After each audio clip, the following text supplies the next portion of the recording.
Go ahead.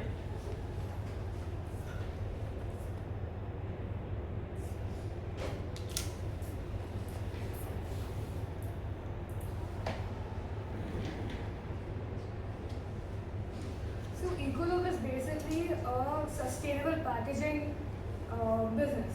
So what it does is that it creates packaging materials for companies. So let's take a milk company where, back in the olden days there used to be like glass bottles that which was shipped to everyone, and then the same bottles were collected again. But now no one is doing that. So like with you have so much of technology, AI and data science everywhere. And using this, we can bring that back again and we can make the world a better place. So, again, there's a pervasive use of single-use packaging materials, and those materials are short-term, and this problem requires urgent attention. So, what we are trying to do is go back to carbon-neutral packaging solutions. So, what Ecoloop will do is it will consult every business. So let's say for a milk company, it will create specific packaging materials for that company, and then it will also collect back that material from the consumers and recycle them, wash it, and then bring it back to the company again for its manufacturing. So this loop continues forever. So this will require a well-coordinated logistics system, and it will use the same packaging again and again.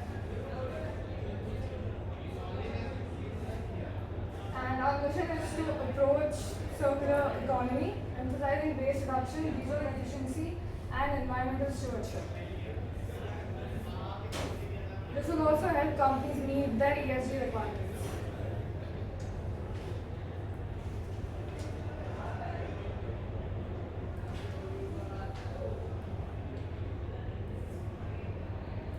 Even though some companies they do use like paper wrapping and everything, but again it's just single use. You won't repeat it again and again. So this is where Ecoloop comes into picture. And again there will be a department in Ecoloop which will continue on the R&D.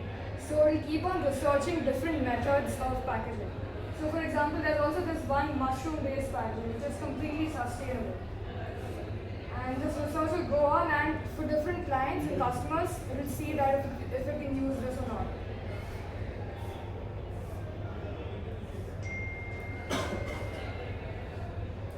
So clients are charged in exchange for a cleaner alternative packaging through zero waste generation solution. And we intend to handle the logistics and the cleaning of the product and etc. Again, this is about the market size.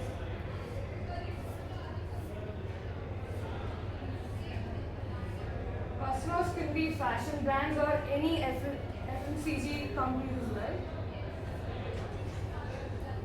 So again, if you get an order, like a clothing order, you have a plastic wrap around it. So we collect that back again, and then we go back to the company and go in the same loop. So there's a cleaner section. Yeah. So what are the numbers looking like? What is the first year numbers? First year numbers. I mean, it depends. So if I get the required customers, it can be around like 1 CR. Okay. So can you explain the framework as to how will you collect the material from whom, and then how will you reprocess it and put it across to the required companies? So again, everything will be recorded in the database. So which product goes where. For example, if you ordered something online and you ordered a table, and that table requires all these packaging material. So what we do is, after the table is delivered, after 1 or 2 days, we go back to the same place, we collect it, and then we go back to the manufacturing department and give it back again. So it continues. So again, all of this is via data, IoT systems, and AI systems which make this efficient. Have you done the economics in terms of unit economics check as to what is the cost of collection and what is the cost of rehashing it? Is it viable or is it just conceptual? It's conceptual. Okay. So what would it take you to actually test it out? Test it out. I mean, I'm still researching. Maybe Okay. with different AI models, like Okay. I can enhance the logistics part. Yeah. And see, the main part is logistics, which Correct. eats up all the costs. And maybe if I somehow enhance that, and it is profitable, then it will work. Brilliant. Thank you so much. Yeah. Is that complete? Anybody has any questions? Okay, thank you.